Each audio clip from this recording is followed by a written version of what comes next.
Hey guys, I'm CMA Sleeper, and welcome to some Company of Heroes dual player. Not multiplayer, but dual player, because there's only two players in this game. It's me versus my opponent, and I am playing as the British. A couple of you have been wanting to see me play as the British, and for the past couple of days, when I have had the chance, I have been playing Company of Heroes as the British, trying to rank up from rank 1 to, I guess. Now I'm rank 3. I haven't gotten very far, because it's hard to rank up despite how good I am compared to rank 1 players. But I have been playing as the British, I have been ranking up, and this was one of the games that I got. So my opponent this game is the Panzer Elite, and you can clearly see that by the fact that they have a kitty, a Kettencrod, out on the field, and they're trying to see what the heck I am doing with my recon squad over here, and they have found out that I captured that strategic point. I don't know what they intend to do with that piece of information, but they have found that out, and I don't know why he's trying to capture that munitions point. Meanwhile, while this is all happening, take a look at the chat. If you missed the chat, go back in the video and watch it over, because the chat's actually pretty funny in this game. This guy's complaining that I'm playing as the British the entire time, and I'm just kind of agreeing with him. Like, yeah, I don't actually play this faction very much. I have a strategy that works for it. I use my strategy, and sometimes I'll play as the British, but I don't play very often as the British. And ever since Company of Heroes actually moved to the Steam servers off of the Relic servers, I really haven't even played the British at all. And that, ladies and gentlemen, was the fastest game of me playing the British. And it showcases just how people's opinion of the British is. And here is the game that I actually wanted to show you guys in this video. I just decided to keep that short minute and a half, 2-minute game in the beginning there because I thought it was funny that my opponent was complaining about the British, and here I am. I'm not somebody who really chooses to play the British very often, but sometimes I will, just randomly for whatever reason. So I just thought it was funny, and it was funny how he rage quit after I killed his kitty, but he didn't seem like he was a very good player, so I don't quite blame him. I just killed his kitty, and I probably pissed him off. So in this game, I'm actually not playing against the Panzer Elite. In this game, I am playing against the Wehrmacht, and we are playing on Angoville, which is not a very Wehrmacht-friendly map, but at the same time, it's, well, I was going to say it's not a very British-friendly map, but that's not true at all. It's actually a very British-friendly map because all the points that the British player needs, which are fuel points and munitions points close together, are on the right side of the map, all close together. So it's actually very nice for the British on this map. If you can capture the whole right side as the British, then your opponent can have the left side, they can do whatever they want with it, and you win. It doesn't really matter, unless they are able to just buy tons of veterancy and get artillery on you. Maybe if they can get a Hummel as the Panzer Elite, but not as the Wehrmacht. I guess Flak 88 as the Wehrmacht might be able to do something, but then the British have a 25-pounder or a Priest if you go for the artillery doctrine. I don't even know what it's called, but the artillery doctrine, you know which one I'm talking about, the left one out of the three. So, because of the fact that everything the British player needs is on the right side of the map, you can see here that I am trying to capture the right side of the map. And the build order that I went with at the beginning of the game was to build a second infantry section, and then build a lieutenant, and after the lieutenant builds, I unpack my HQ and start moving it toward a munitions point. Now, most people will go for a fuel point as the British, but I actually have a video showcasing my British strategy, and my British strategy revolves around so much, or so many munitions. You need munitions and munitions and munitions. You need munitions for days with this strategy, but if you can get the munitions for yourself, this strategy is awesome. If you can't get the munitions, then you're screwed, and you really should have gone with the strategy that relies on fuel and done the traditional British strategy of teching up. But my strategy requires munitions, so that has been my main focus while capturing the right side, even though I did capture the fuel point, which I don't normally do as the British. In the beginning of the game, I pretty much ignore all fuel points unless I have to capture them. I don't know if I had to capture that one. I used to know this for a fact, but now I can't seem to remember it. Are the two munitions points on the right side of the map connected, or do you have to get the fuel point to connect them? I'm pretty sure they're connected. In fact, it looks like they're connected on the minimap there. So I didn't actually need to get the fuel point, but I did anyways. I don't know why. So I did manage to push off my opponent on the right side of the map. He had some pioneers there. And we're actually going to discover my opponent's doing something very weird at the beginning of this game.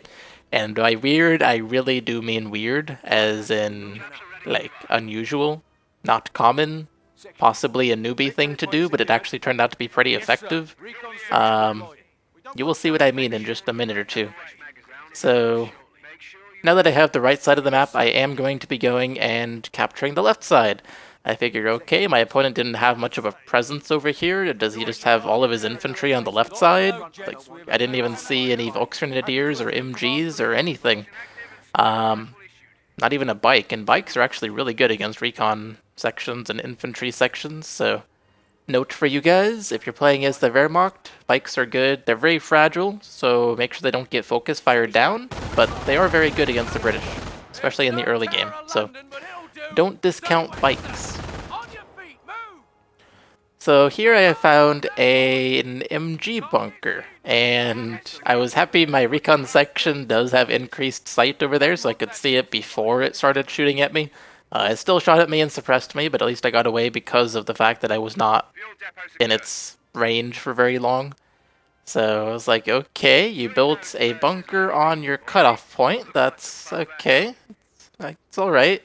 I guess it's something you can do. I'm just going to go over here and capture this other strategic point, and then I'm going to capture the fuel point, and it'll be just like I cut you off, only you have a munitions point connected to your base. Little do I know. My opponent is being very weird as far as his early game strategy.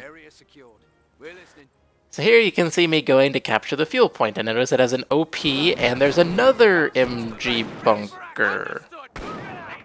And there's an OP on the munitions point. Opponent, do you have any idea how much manpower you have spent on capturing and building MG bunkers and munitions? Or not munitions, and observation posts, OPs? You have spent a lot of manpower on that guy. The two OPs are 400 manpower total, the two bunkers are 300. That's 700 manpower that you could have put towards a tier 1 Wehrmacht quarters, units from there, more pioneer squads for your pio spam, anything, but okay. At this point, I think I'm playing against a noob of a player, and to be perfectly honest, just up front in this video, my opponent was kind of a noob, but at the same time, it produced an interestingly long video for me to fight against him as the British. And in this game, I actually kind of just show off the British in many different ways, which is why I decided to upload this video, even though I'm kind of facing a noob here. You can also see me using my strategy here, using my sniping ability. My strategy revolves around just sniping everyone. Every chance you get, spend that 25 munitions and snipe one man, because manpower is the rarest resource, and if you can hurt your opponent's manpower like that, it is great. So that's what my strategy revolves around. If you have to, get Brin MGs or rifle grenades, but otherwise every unit, every infantry section rather, should be a sniping squad. And there you can see me using that ability very effectively to take out that pioneer squad. It is very effective against pioneer squads because if you snipe them twice, the squad is lost, and that's 120 manpower down the drain for your opponent, and then you can just run away and wait for more munitions while your opponent is down manpower and squads. It's pretty effective if your opponent does not expect it. That's why it is my strategy. If you actually want to know the full strategy that I use as the British, maybe if I remember to, I will put a link to it in the description and or an annotation in the video right here. Otherwise, you can just search on YouTube for CMA Supra My British Strategy, I think is what it's called. It was a very obvious and clear-cut name like that, not an ambiguous or confusing name like I tend to do these days because I'm running out of name ideas for my videos. I just have to come up with the name, and it's like, it doesn't quite make sense, but it applies, so I'm just gonna go with that name. Alright, so I did get rifle grenades on this squad, and I figured rifle grenades were actually a good idea over the recon thing, because rifle grenades will cause the pioneers to kind of split up every time a rifle grenade lands. It'll cause them to stall so they can't go chasing after me, and it will be able to shoot over hedges, because my opponent is being campy, apparently. I figured my opponent would be pretty campy with the MG bunkers I have spotted so far, and I would just like to mention that I have actually not spotted all of his MG bunkers yet. He has more. He does have more.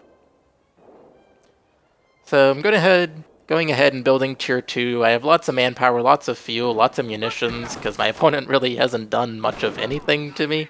I am trying to shoot at my opponent's observation post over on his fuel point. Don't quite know what to do. At this point I think, okay, it's just going to be another game where I win easily because my opponent is a noob and I am better than the rank I'm currently at. I'm just in the process of ranking up. But that was not the case at all this game. I mean, look at how long this video is. It was definitely not a 20-minute game. So anyways, I am sending over all of my infantry sections, and even my lieutenant, to go and kill this observation post. And I believe my lieutenant does gain veterancy, or points toward veterancy, whenever I kill an observation post, so it was a good idea to send my lieutenant as well, for movement and for veterancy. And you might have noticed I actually bought the increased speed on my tier 2 truck here. I was like, well, I have so much fuel and so much manpower, I don't know what to do with it. I might as well buy it and hurry up and get to tier 2. Maybe my opponent's trying to fast tech or do something. I mean, that would explain the observation post on the fuel point. Did it really say he's trying to fast tech or do something? Obviously he's trying to do something. But my point is, because he had an observation post on his fuel point, he's probably trying to fast tech or get lots of veterancy or do something like that, so I figured, I should probably hurry up my truck and get some tier 2 units out, potentially even tier 3 if I can, and see where to go from there. So the first thing I build out of tier 2 is a sapper squad, and the reason for that is I want to build some emplacements. I figure this is going to be a very campy game. My opponent already has MGs on the left side, and he has observation posts, a couple of which I killed, or one of which I killed. I don't know if I killed the munitions point one. Oh, was I mistaken? Did he only have 2 MG bunkers? I thought he had 3. Maybe that's later in the game. I don't know. I just played this game maybe 30 minutes ago. But it was a long game. So I may have been wrong about that. Maybe he only had 2 MG bunkers at this point, but regardless, I did build a sapper squad out of tier 2, and the reason for that was I wanted some emplacements for a campy game, and I figured a Bofors is probably going to be my best bet. I can handle any light vehicles that suddenly show up out of the blue because of that observation post on his fuel point, and it can handle infantry pretty well. And then I see this Ostwind here. Now, the Ostwind can be damaged by the Bofors, and I also have Piats on my sappers, so if they need to, they can act as anti-tank or anti-Ostwind. So I'm good there. I'm good with this Ostwind. All I'm trying to do with this squad here is delay it. Look at me even trying to use my sniping ability while in the process of delaying the Ostwind. That's a risky thing to do, but I'm still trying to do it, and I fail and I lose the squad. But I'm okay with that, because at this point, I'm feeling good about this game. I'm feeling good. I feel like I'm just going to win it easily, and just got to keep the 2 victory points that I have for maybe 20 minutes, and then I'm golden, because I will have won at that point. So I'm okay with losing that squad. Now, you did see there that I was trying to build a 17-pounder, but I couldn't really think of a good spot to put it. I figured the Bofors is going to be pretty decent as anti-tank, and the Bofors plus the Piats are going to be quite good against the Ostwind. And here's where the nice thing about Piats, the fact that they can fire over hedges, becomes handy, because I can be on the other side of that hedge where the Ostwind is coming up from. Right down here. But I figure I'm good on anti-tank, so I don't decide to build the 17-pounder. I figure let me get a more solid foothold here, and then I'll build the 17-pounder. I do build another sapper squad. I don't really want to build the captain and get a Stuart right now, because I don't really feel like the Stuart would be very useful. My opponent does have Panzerschrecks on the field, and the Ostwind would own the Stuart, and it just wouldn't be able to do very much. I could have built the captain and gone tier 3. I mean, look at how many resources I have. I'm perfectly capable of doing that, but I actually don't decide to do that, because tier 3 I normally don't like to buy as the British until later in the game. I don't know why. I just don't, generally. And, so, I don't know, just another sapper squad, because that's really all I need to build. I figured a sapper squad would be more useful than an infantry section, because I have so many infantry sections, I don't even know what to do with them. But, my opponent is attacking my HQ here, and oh my gosh, the number of Panzerschrecks on his Grenadiers, wow. Ostwind, don't do this to me. Don't kill my Bryn squad. Which, by the way, I got Bryns on that squad because of the Ostwind. Bryns can button, so I figured that would be useful along with the 2 Piat squads and the Bofors that I have. So watch me try to suppress him here and kill his infantry squad there. I fail horribly. Am I going to suppress his Ostwind or no? Apparently I'm not going to. I don't know why I didn't. I have 229 munitions. I have plenty to spend that 25. But I still didn't. Instead I'm chasing after it with Piat squads. I guess it was because the squad with the Bryns was on low health. That's a valid reason. Hello, goodbye. Who can pick up that Panzerschreck? I don't know, because my screen went black. Did anyone pick it up? No, I didn't tell anyone to pick it up. Come on, Supra. Tell someone to pick up that Panzerschreck. There we go. Okay. I do tell someone. Good. I also have a new HQ on its way out. I had so much manpower, it was like, okay, well, congrats, you killed my HQ, but I just killed a whole bunch of your squads, so have fun with that. You lost some Panzerschrecks in the process of doing that, and I gained a Panzerschreck, so yep, this is going to be a nice, fast, easy game, other than the fact that my opponent did manage to capture both of the victory points that I had in my possession. Or rather, he at least managed to decap both of them, so that I was losing victory points. So now I'm thinking again, do I want to build a 17-pounder? Where can I put it where it would be useful? I'm trying to figure out where to put it. I decide on that spot. Is it useful or not? I'm honestly not sure. But I was also a little bit brain dead when I made that decision, because I could easily just go tier 3 and get myself a Firefly. Oh, there we go. Now I'm building tier 3 for a Firefly. And when I built tier 3, by the way, it was for the purpose of the Firefly, not for anything else in tier 3. So, there we go. Decided to go with some anti-tank, and I do go for the Royal Engineers Doctrine. I do know that one. There's Royal Commandos, Royal Engineers, but I don't know what the first one is. It's not Royal Artillery, is it? It might be. I don't know. I just know it as the Artillery Doctrine. Alright,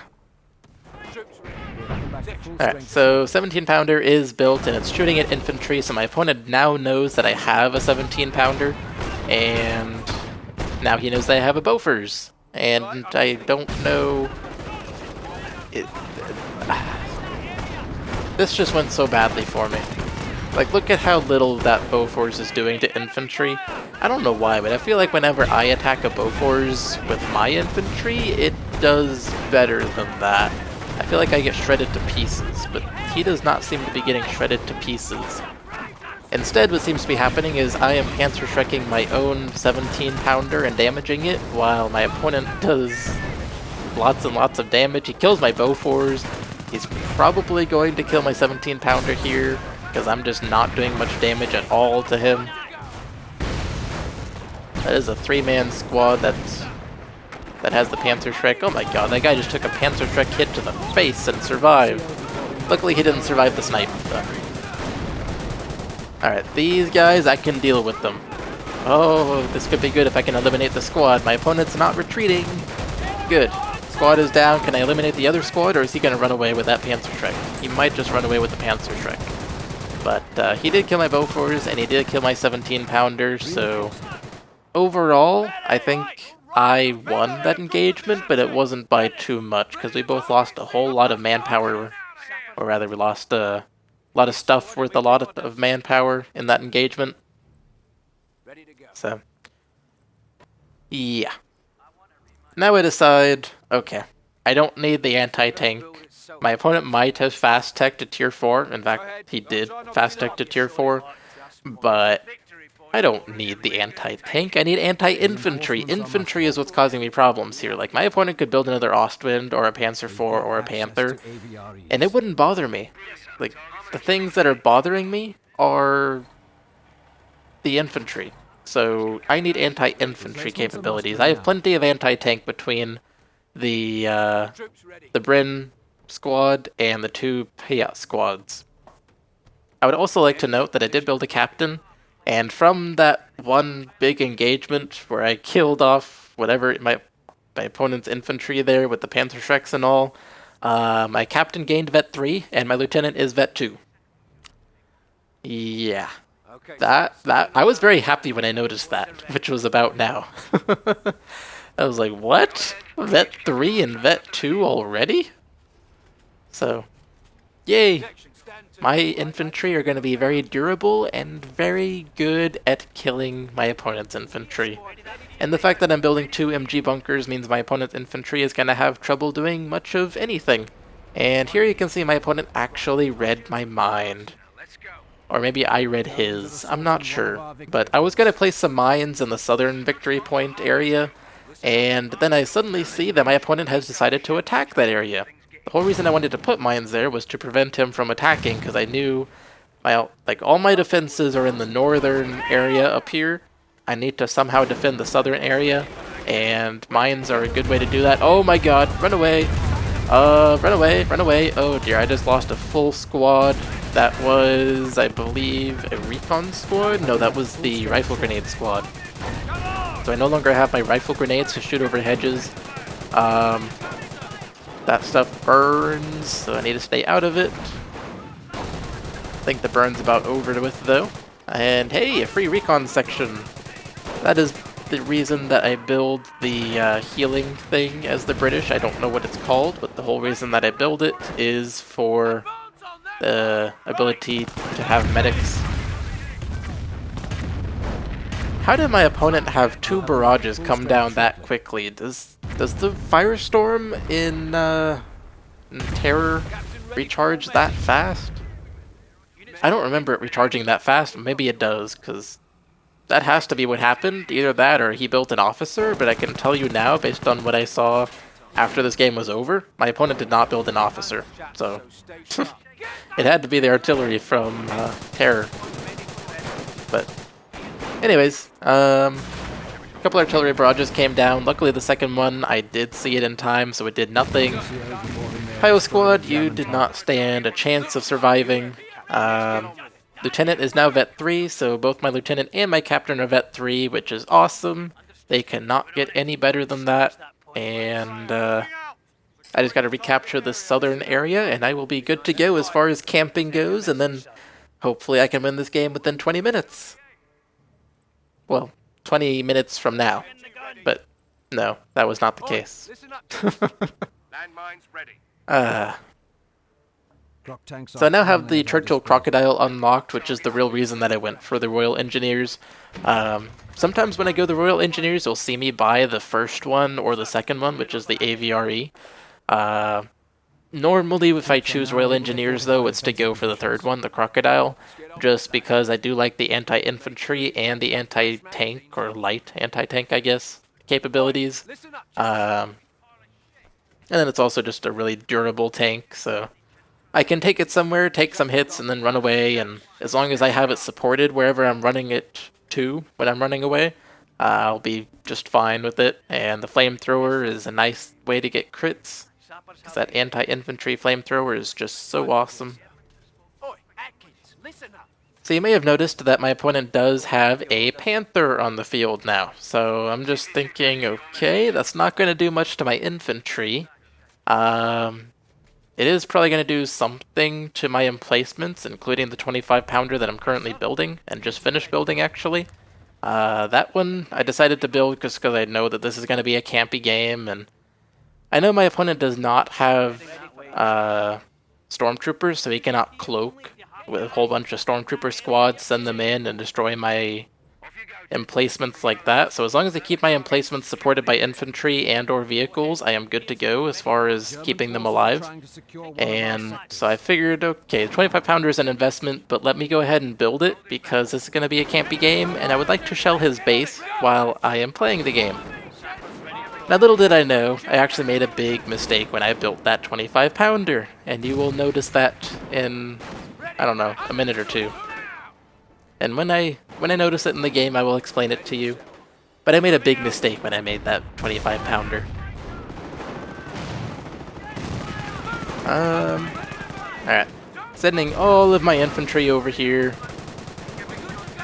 Gotta get the bonuses from the captain and lieutenant, so gotta send them all over here. And if I can keep the captain and lieutenant in the range of any combat that's going on, I'm just gonna do so much better in that combat. Did I buy another rifle grenade squad? It doesn't look like I did. And here is where I noticed my mistake when I built the 25-pounder. You'll notice on the minimap, its range is not what I was hoping for. It does not reach his base, and in fact it does not reach anywhere other than the right side of this map. So, note to self, if you ever want a 25-pounder to reach the opponent's base on Angoville, do not build it to the far right corner of the map, because it will not reach. Oh boy. So that was a mistake, and I'm just thinking to myself, okay, what do I do with this 25-pounder now? I guess it's good for defense, but it's not going to be as useful as I wanted. And so when my opponent shows himself in this, around the building there, I figure, okay, let me just use the 25-pounder to shell the building. If nothing else, I can just destroy the building so my opponent can't use it. I was hoping to kill off the squad that was in the building, but the building's not dying fast enough, and the squad is able to take out my HQ and then get out of the building, so that sucks. And because my opponent did destroy my HQ, when I hit retreat, I was forced to retreat all the way back to my spawn point. Like, not the HQ area, but where Collins come in from. I guess the Colin point is what it's called. So I have to retreat my infantry all the way there. I could have pressed W instead of T in order to retreat to the captain, but I didn't do that because I didn't think of it at the time. But it's probably a good thing I didn't think of it because the captain was actually just right next to the infantry. It wouldn't have made any difference as far as avoiding that artillery. So it was a good thing I pressed T and just retreated all the way back to the Colin point. Now this panther is here, and it's annoying me, but I'm kind of dealing with it. And then I see the second panther, and I'm just thinking, oh great, so you're going to destroy my emplacements. I don't think you're going to destroy my captain, so I'm just going to leave him there. Make my emplacements stronger. But my emplacements are going to die. And this is where my opponent decides to use force retreat. And I'm actually pretty lucky here. My opponent did not force retreat one of my Piat squads, he only force retreated the other one. So he force retreated one of the two. And I'm able to do some damage with this squad, but it's on one man and now it's dead. I do have a Panzerschreck on the infantry section squad in the middle of the screen there. And I'm going up there with my lieutenant in order to do some extra damage with it. And I'm trying so hard to kill this low health panther. Lucky for me, panthers don't do much to infantry, so I'm not under much threat from the panthers, but I really want to kill this panther. Like, stop giving me the 5% crits. First I destroyed its engine, then I destroyed its gun. Like, come on, just let me kill the darn thing. And I'm able to finally kill it. And I decided to button with the Bren squad the panther. And the benefit of having a Panzerschreck on a Bren squad is you can just use the squad to both button the vehicle and kill the vehicle. So I have the Bren squad firing at the Panther and my Churchill firing at the Panther. And I'm making sure to keep the front armor towards the Panther, and hopefully I can kill it. There we go. Churchills just bounce off the front of Panthers, but from the rear armor, Panthers are too weak. Churchills just destroy them. So that's what happened there, and here I'm like, okay, what do I do with you guys? Is my HQ set up yet? No, it is not. So let's set up the HQ and then I'll retreat. But then I realize, oh, I have a captain. Or maybe not. Maybe this is not where I remembered to retreat the captain.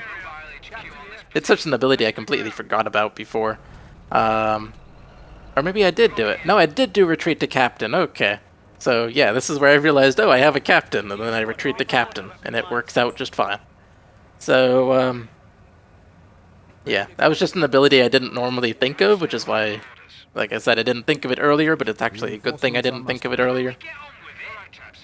So, what to do? I decided to build a Cromwell command tank now, because I'm thinking, okay, it's time to get the Fireflies out. My opponent does have some vehicles on the field. Churchill alone is not going to take care of them. Churchill plus Piats are going to just, okay, take care of them. They're not going to be great at it. Churchill plus Piats plus Firefly, which is a mobile 17-pounder. Oh yeah, that's going to go very well against these Panthers. Because the Firefly has a huge range. It might be a fragile tank. It's only as strong as a Sherman, like the Americans have. But it has a great gun with lots and lots of range, and it really helps the British out when you have a Firefly.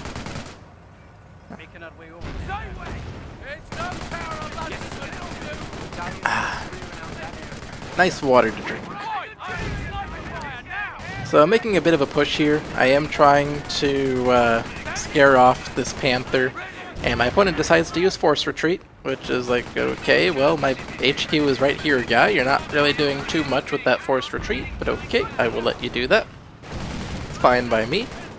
Still have this other squad here, who I can snipe with. It looks like I already used the snipe ability, but I will be able to use it again soon. And now I realize, oh, my lieutenant and captain are not in range of the combat. I should really put them in range of the combat so that they can help out the recon section here. Make it both stronger and,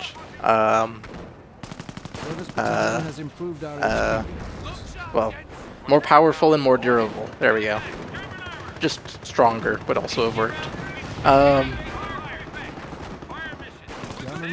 Why am I having trouble with words? I keep saying So the Panther is firing at my, I believe, my 25-pounder. That is correct. He killed both of my MGs, and now I'm thinking, oh, great. I don't want to lose my 25-pounder. Yes, it's in a bad spot, but I would still like to keep it because it's good for defense. And so I decided to take my Piat squad and my Churchill over here to the right and hopefully deal with the Panther. I also get a Sherman Firefly out, which is just perfect timing. Like, oh my god, Firefly, you came and saved the day. You just saved my 25-pounder from death and destruction. And I need to get my Churchill out of there because it's about to die. And Firefly, with your range, you can just fire at the Panther and hopefully make it run away. My infantry back here is shooting at this Grenadier squad that is so screwed. The Panther is shooting at my Piat squad, which is a little interesting. Maybe that's automatic. Maybe its prioritization is not towards the 25-pounder, even though it should be, because it's not an anti-infantry tank in any way, shape, or form. It is purely an anti-tank tank. And then I hear this sound. Oh dear. V1 incoming! Run away! So I actually handled that V1 pretty well. I managed to get everything out of the way. One thing with V1s is you do get a lot of warning they're coming, even though they do a lot of damage. And if you can figure out where your opponent is sending their V1, you can run away from that spot and you'll be just fine. With that V1, the only thing I lost was maybe a couple men. Couple men in an infantry section squad. And I lost the healing thing with the medics, the, I don't know, casualty clearing station? Is that it for the British? I think it is. Because the triage center is for the Americans. I lost that thing, and I took a lot of damage to my Tier 3 HQ truck, but my Tier 3 HQ truck, no, my Tier 3 truck. Wow. So some of the things I call the units in this game. The tier 3 truck. Took a lot of damage to it, but I didn't lose it, so I can just repair it, and it doesn't cost very much manpower to repair it. So the V1 didn't really do much other than cost me 180 manpower for the casualty clearing station, and a little bit of manpower for whatever men I lost in the infantry section, if any. I don't know if I lost any men or if they just got pinned. So now you can see me placing mines all over here, and I did build another sapper squad, I believe, just to have one for repairs, because I have so many emplacements and vehicles, they all just need to be repaired all the time, and so I decided to go with repair sappers. And I have them placing mines, not repairing things. So logical. But I really do have them placing mines, just because I know my opponent's going to want to attack behind my front line now, after his failed attempt at assaulting my front line. You know, if an attack fails at one point, you go to another spot, or you do it in the same spot and hope your opponent's not expecting it, but you just go wherever you think your opponent's not expecting something, and because of how strong my front line is, I assume my opponent knows how weak, or thinks that it's that my rear area is weak, so I'm trying to reinforce it with mines, and that was when my opponent showed up with a panther or two, I think it was, near my original base. And so I'm sending my Firefly over to kill it along with the command tank. I figure you might as well get some veterancy on the command tank and make all my tanks better whenever they're in range of it. So I'll send both of them, even though the Firefly really doesn't need either one. Doesn't need the command tank. Maybe I'm more tired than I thought I was. The words coming out of my mouth are they just sometimes make no sense. So my opponent is pushing up with his Panthers, and I'm just thinking, oh god, run away. Both of these tanks are weak. Firefly has a really good gun, but both of these tanks are weak, so run away, run away. Little do I realize, if I would look at the minimap, that my opponent's not actually giving chase. He just wanted to scare me off, and I will say he succeeded. He definitely succeeded. But now that I know he's not actually giving chase, I can go back with my Firefly and hopefully kill a Panther or both of them if I get lucky. And my opponent does not run away with both of his Panthers. I do also have the extended sight range on my Firefly and my command tank, which is how I'm able to see him long before he can see me.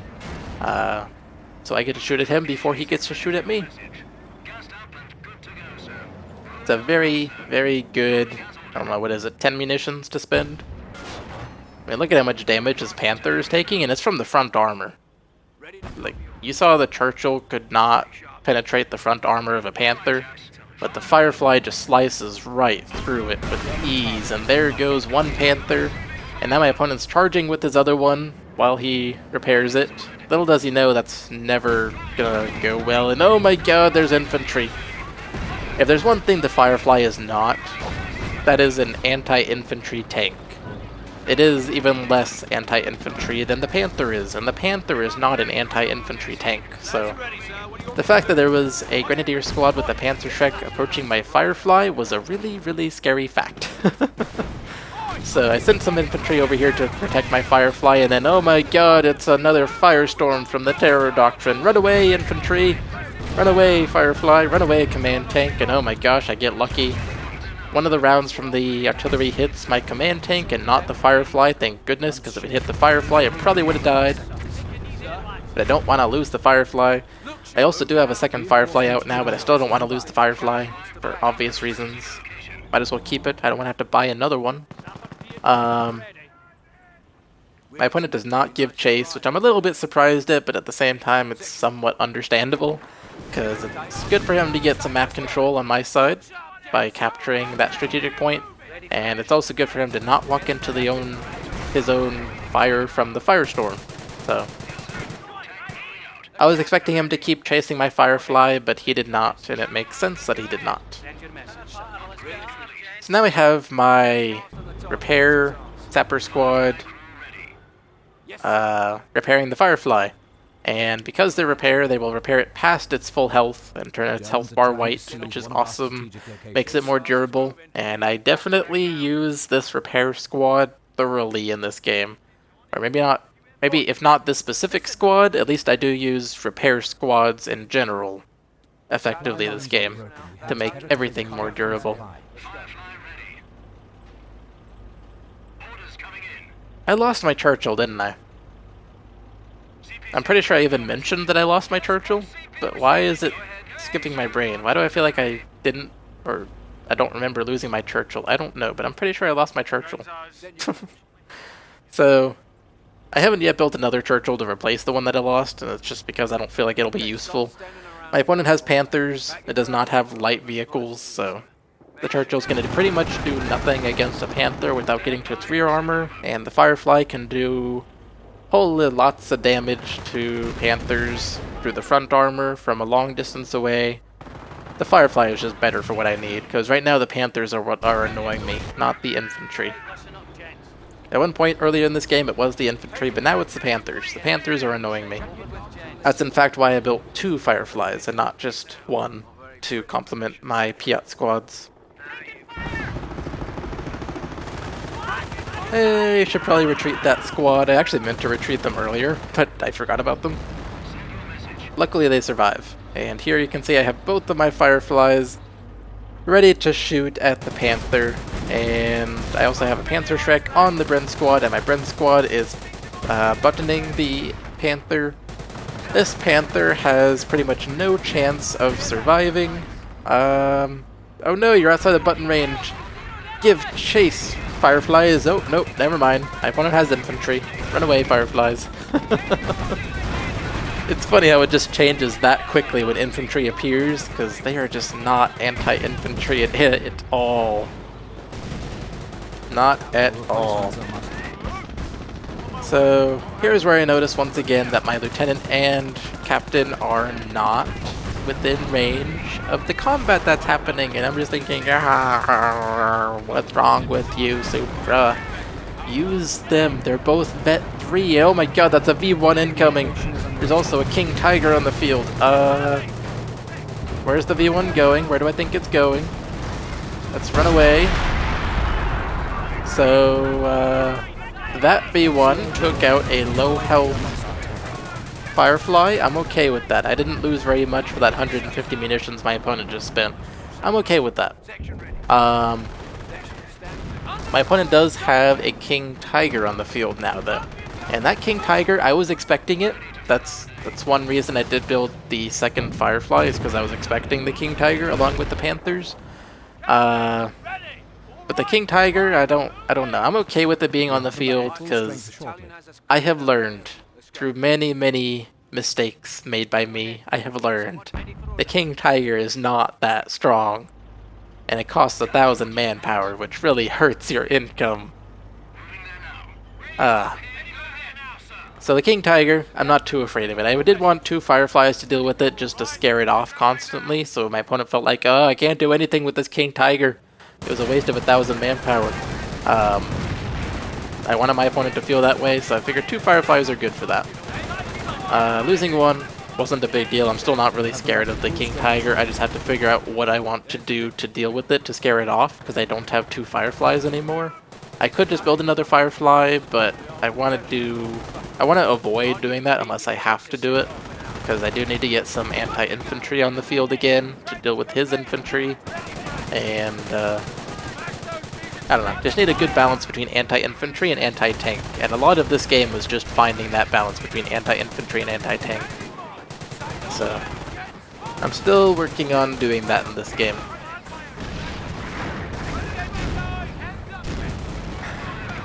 Nice cold water. So you might have noticed my opponent did run over a mine there, and that was just perfect. I don't remember ever placing a mine in that bush, but maybe I'm just getting old. I must have placed a mine there at some point. I'm just being forgetful in my old age of 24. Hit that rear armor. Oh yeah, the mine actually takes it out. I was really wanting my Firefly to get the kill there, but he ran over a mine, so the mine got the kill, which actually gives the sapper squad the kill. And the sapper squad's not within range of a captain or lieutenant, but it's not like it would have mattered because it's already vet 3 anyways for both of them. But I wanted the command tank to get some veterancy out of it, because the Firefly was in range of the command tank, so the command tank might have gotten veterancy out of killing the Panther, but the mine took it out, which is okay. At least the Panther is dead. So time to place some more mines in the southern part of the map over here. I do expect my opponent to come from my old base area, so I'm placing 2 mines. I don't want to place too many, because then it's just like your opponent expects the mines, and he'll be able to do whatever to avoid them, including getting minesweepers, which make your mines just a waste of money. So, it's like, 2 is probably pretty good. I have the munitions for as many as I want. I mean, heck, I have so much manpower, munitions, and fuel. It is insane. What is my munitions income? Plus 80? 80 munitions a minute. Because I went Royal Engineers, and I even have the last ability on the left side, which gives you extra income from all of your trucks. Yeah, that's insane. Like, my strategy is heavily based on munitions, but I don't need that many munitions. At least not at this point in the game. So now you may notice what I'm doing here. I'm doing a lot of swapping just to take care of capturing stuff on the right side, but I'm being very campy on the right side of the map. You'll notice I have not gone to the left side of the map at all in quite a while, and I haven't even gone down to my original base area to recapture that point in a while, just because I don't even care about the point. Like, okay, I'm not getting 3 manpower from that point, but I'm okay with that. You can have it. I'm just going to focus on completely defending the 2 victory points on the right side. And that's my goal at this point in this game. It's like, I just want the 2 victory points. I want this game to be over with, and I want to win. It's as simple as that. So, focusing on the 2 victory points, I could go attack the left side, but I would have to send a vehicle, and quite frankly, I don't have a vehicle I can send because my opponent has Panthers and King Tiger. I was going to say King Tigers, but no, just 1 King Tiger. So he has Panthers and a King Tiger, and I can't just send 1 vehicle over there to go destroy the bunkers, because if he sends 2 tanks, that vehicle that I sent is pretty much dead. So I'm kind of just stuck over here because I don't want to send multiple units over to the left and then not be able to defend the right side. Because my opponent is actually making pretty good pushes on the right side. Despite his noobiness, he is actually making pretty decent pushes. I will give him credit for that. So that's why I'm so focused on defending the right side, and I'm not even bothering to go and capture the left side.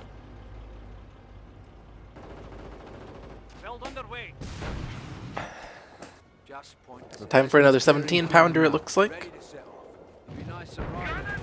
Whether that's a good idea or a bad idea, I don't know, but at the time I just figured I don't want to build another Firefly. Let me just build a 17-pounder. It'll be static here, it's more durable than a Firefly, and it'll prevent my opponent from sending any tanks this direction. And then to keep the infantry away from it with their Panzerschrecks, I do have some infantry of my own, and they should do a good job, just like those 2 squads did a good job dealing with the Knights Crossholder squad. Used the snipe ability and killed the other 2 guys, and that squad just died. It got so wiped out so fast. I honestly felt bad for my opponent. Like, wow, you had no way to protect yourself against that. The way the battle was going, you fully expected to be able to capture that point, but you just got demolished on just out of the blue so suddenly. So I actually felt bad for wiping out that squad so fast.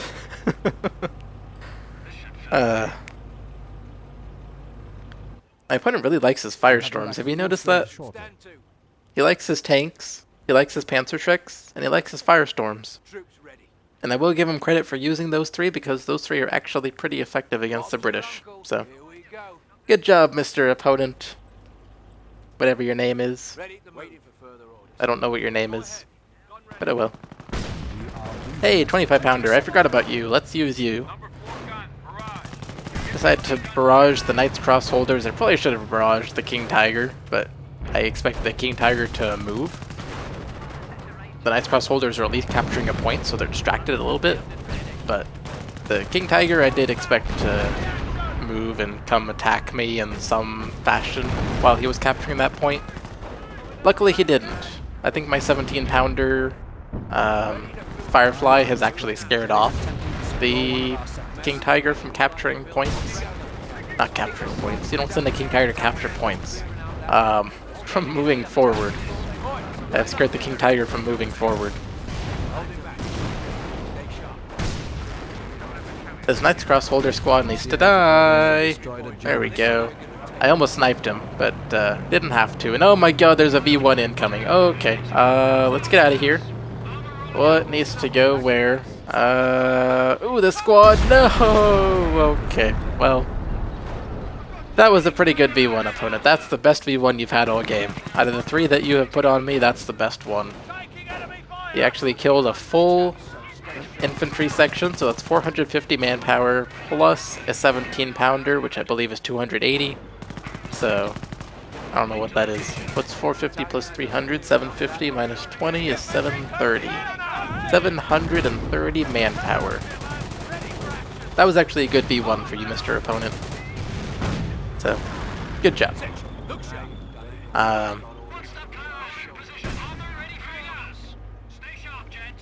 This was the same Firefly, right? I didn't build another one. I don't see another one on the minimap, so it has to be the same one. And if you look closely, you'll actually notice that one of my infantry here have a Panzerschreck. That King Tiger is so screwed. So screwed. As long as I can take care of this Panzerschreck squad. Oh my god, Firefly, run away! Run away, run away. Let's just delete the trench and get you guys over here to support the Firefly by hurting the King Tiger with your Piats. And other Firefly that I built, go and help the Firefly that's running away. Good rear hit on the armor of the King Tiger. Oh boy, run away Firefly, run away. Run away, oh dear, Firefly is dead. Panzerschreck, do your job. Other Firefly, do your job. Command Tank, do your job, your Vet 1. Make the Firefly better. Where's my Lieutenant and Captain? Where did they go?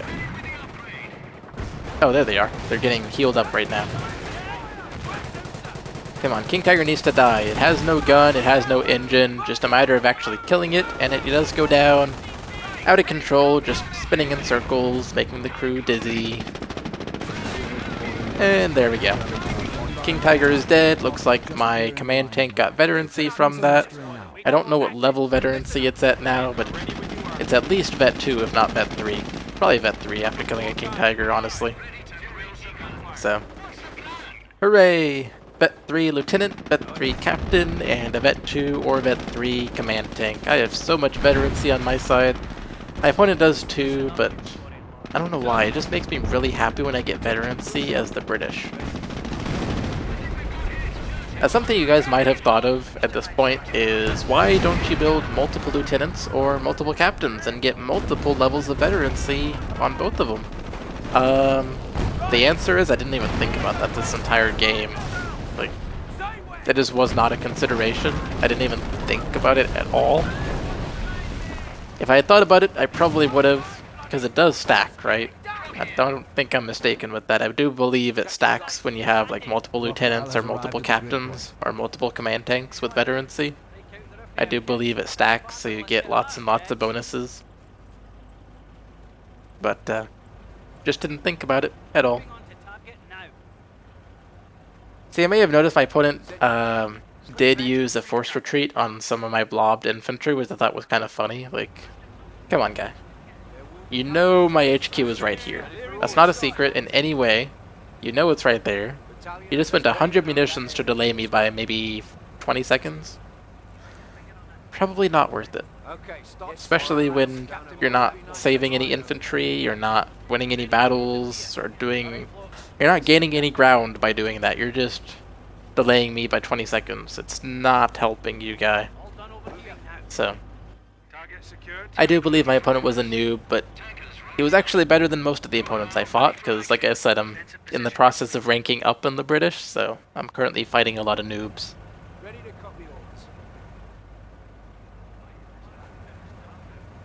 Back your growling. On the move.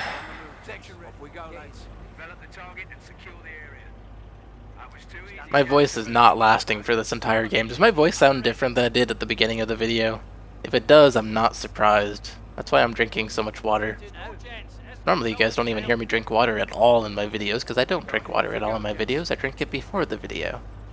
Today you get to hear me drink during the video. You heard the captain. Let's get on with it. So I'm building up my defenses again. Building a 17-pounder, 25-pounder still exists. Never actually killed it. Built some trenches, including a trench just for my captain and lieutenant over there behind one of the buildings in the north. And I'm also building an MG. And run away. I really didn't need to run away from that grenade, but I did anyways. I don't want to take all the damage from a grenade in the trench, because a grenade in the trench actually does a lot of damage. So. Oh, I did build another Churchill. I completely missed that, so I built another Churchill. Crocodile. Churchill Crocodile. And look at how quickly it just roasts that nice cross-holder squad. That's the nice thing about this flamethrower, or the nice thing about flamethrowers in general.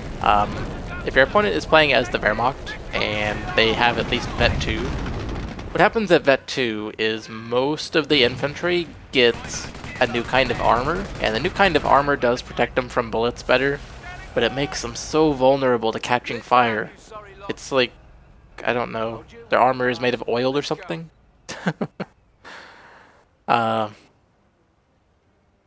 they're just so vulnerable to catching fire and dying, so flamethrowers are awesome when your Wehrmacht opponent has not flamethrowers, Vet 2.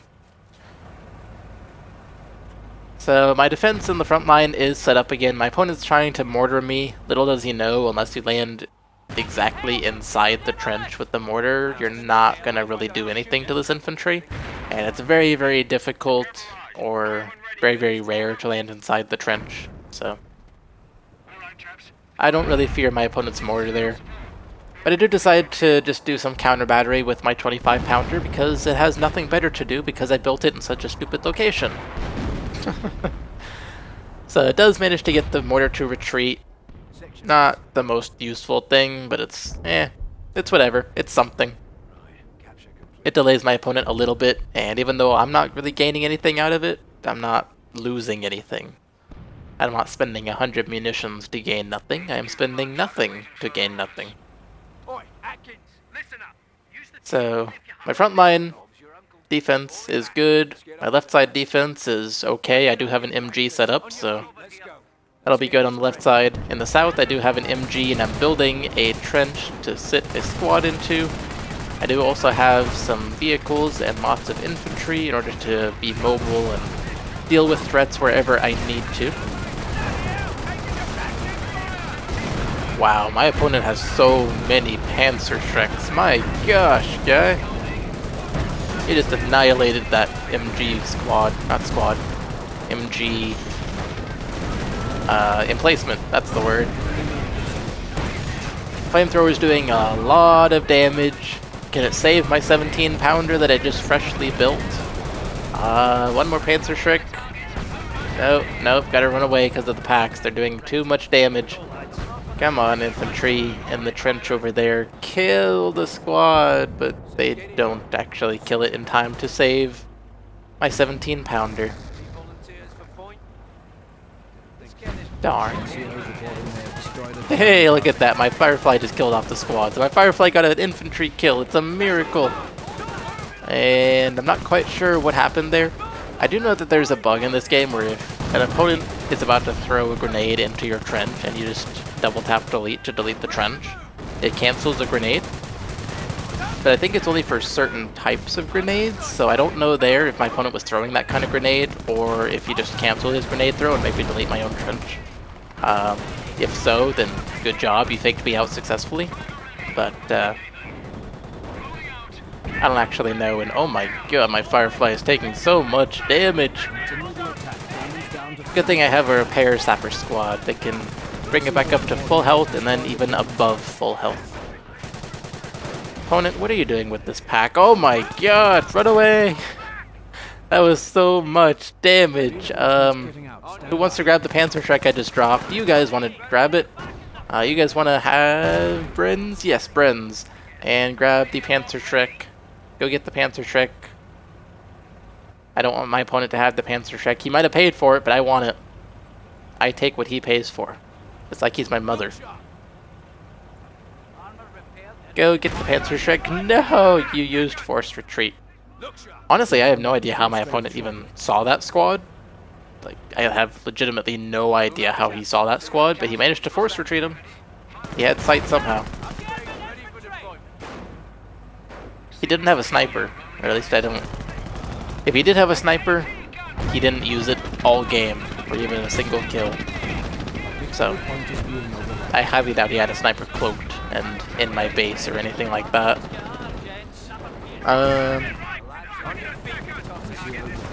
Crocodile Churchill Crocodiles, doing a lot of work killing infantry. Uh-oh, grenade! But I'm going to ignore it, because it's not going to do much. It's a stun grenade, yay!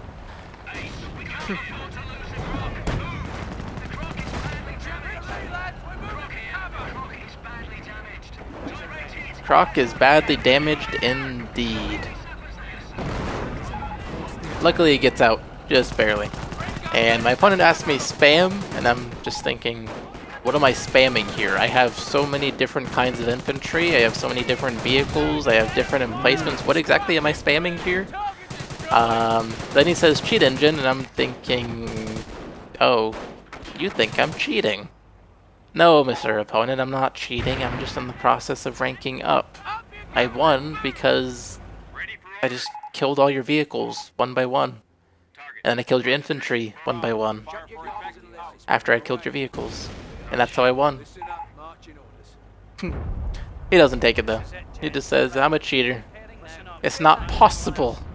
It is not possible. Well, you can think that, but go watch the replay, Mr. Opponent. It always flatters me when I get accused of cheating. It's flattering, because then your opponent thinks you're too good. Like, you're so good that it's unbelievably good. They don't believe that you're actually that good, they think you're cheating. So it's quite flattering to be accused of cheating. Hey, shell in midair. Shell in midair, and it's the typical pentagonal shell. 5 sides. Those are the most aerodynamic shells ever made. That's what everyone used in World War II. They were not round, they were pentagonal. Yes, just the best ones. So here is actually where I noticed something peculiar about my opponent. He never built tier 1. You notice that? He never built tier 1. He built tier 4, and he built tier 2. He never built tier 1. I thought that was kind of odd, but it made sense, and this is actually when I realized, like, oh, I never actually saw a Volksgrenadier squad, or an MG, or a bike, or a sniper. How did he not build tier 1? This is when I started realizing that, so interesting fact for you guys. That mortar squad's so about to get wiped out. You can see how much I have compared to his. He really had nothing. He had, what, 2 infantry squads that I see? 1 Knights Cross Holder and 1 mortar. That was it. And then a couple bunkers, I guess. But he had, like, nothing, and I was still struggling to, I don't know, hold my territory.